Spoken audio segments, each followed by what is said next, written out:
KFC and McDonald's are duking it out in the latest bout of the chicken wars. McDonald's is hoping the third time's a charm when it comes to its chicken tenders, and Washington, D.C.'s mayor is calling for the return of the tip credit. Welcome to Restaurant Daily, a look at the most important restaurant news of the day from the editors of Restaurant Business and Nation's Restaurant News. I'm RB Managing Editor Heather Lally. And I'm Leanne Zinsmeister, NRN's managing editor. KFC is firing a salvo at McDonald's with a limited-time promotion offering 5 of its original recipe tenders for $5. The deal is available for rewards members and starts the same day McDonald's McCrispy strips hit the market. In a statement, KFC U.S. President Catherine Tangelepsy said consumers, quote, shouldn't settle for a tender from a burger chain. KFC's response to McDonald's new product is reminiscent of the so-called chicken sandwich wars that permeated the quick service category beginning in 2019 with the launch of Popeye's sandwich, and it illustrates just how intense the chicken category overall has become. Speaking of McDonald's and chicken, this will be the third time the fast food giant has taken a run at selling chicken tenders.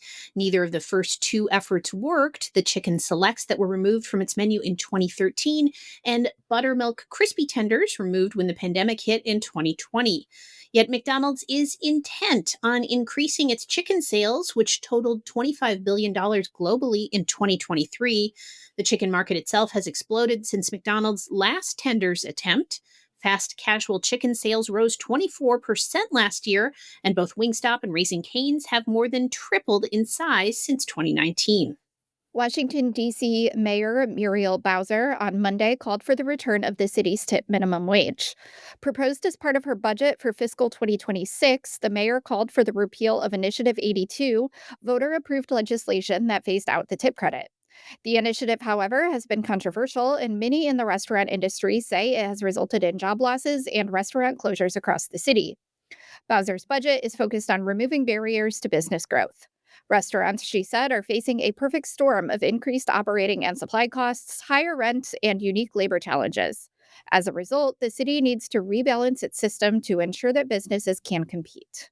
A Chicago ghost kitchen believes it has cracked the code on the delivery-only model.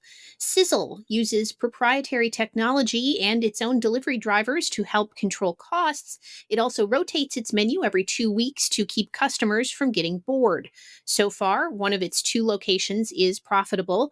Sizzle's founders came to the U.S. from Russia, where they grew a similar company to 55 locations. They plan to expand Sizzle to 75 units across the country and just raised $3.5 million to get started.